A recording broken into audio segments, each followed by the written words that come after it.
studies. I could hand over my mother to this woman, and I knew she would take care.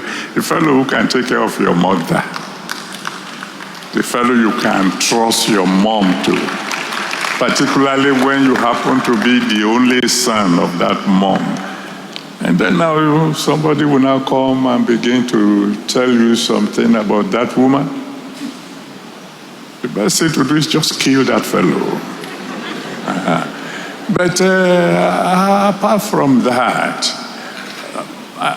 there was a time I decided to fast, because I have faced challenges in my life. And there was a particular one that I knew this one is going to require fasting and prayer. So I decided I will fast. I fasted 40 days and 40 nights. And of course, whatever I'm doing, she's doing. She's very kind. She knows it's not going to be easy to fast 40 days and 40 nights if your wife is eating.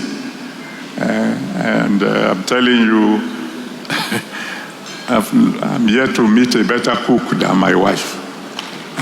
So in order not to get me tempted, when I'm fasting, she will be fasting. 40 days, 40 nights, I fasted and prayed, and the mountain remained. So I felt, well, if 40 days and 40 nights won't solve the problem, let me try a second time. Another 40 days and 40 nights, and she joined me, and the mountain remained. So I said, all right, I think what I would do is this. My dear, I'm going to fast until this problem is solved. At least if God sees that I'm about to die, he will have to respond. So let's reach an agreement. By the time we reach 40 days and 40 nights, if this problem is not yet solved, you will break and I will continue. And we agreed. Then 40 days and 40 nights came. And the mountain was a little bigger than before we started. So if you think you have seen mountains before, I have seen maybe one or two. So I decided I will continue. So my dear, thank you very much.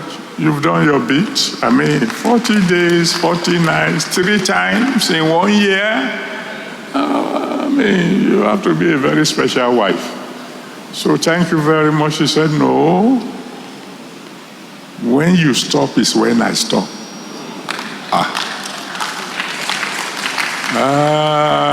That's not what we agreed upon. And when I'm talking of fasting, I'm talking of fasting. That kind of fasting that all the holes in your belt, you have to punch new ones because you have contracted a little bit. 41st day, 42nd day, and she refused to stop. She said, no, you keep going. We're in this together. That's why I said to God, well, solve the problem if you want to. I'm not going to lose my wife. I was compelled to break after 42 days because my wife says, I'm not stopping unless you stop. And that's the kind of woman my wife is.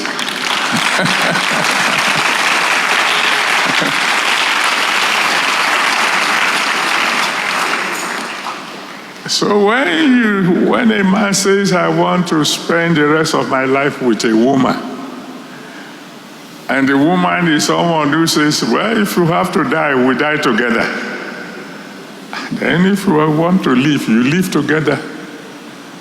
So if anybody sees the glory of God in our lives today and is upset, may God forgive. If you see the glory and you don't know the story, may God forgive you. Maybe that's about all I should say about my wife. All the other things you have said, at least those you know. Some of you don't know 10% of our generous nature.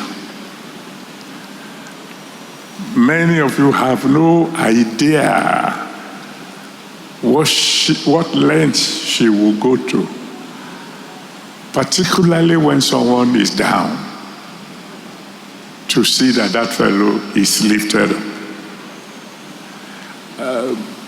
Probably because of my own nature of assignment.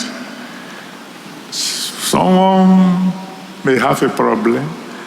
They will inform us as a couple, and of course he is my prayer partner. And we will pray.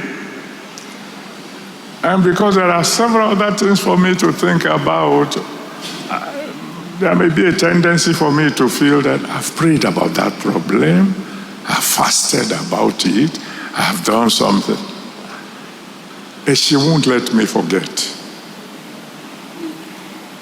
She will suddenly say, we have an unfinished job. There is pastor so-and-so, there is sister so-and-so, there is brother so-and-so. The miracle we are expecting for that person is not yet here. And I will get back to square one. I thank God for that lady. One thing is certain. If there's anyone going to heaven, my wife is going.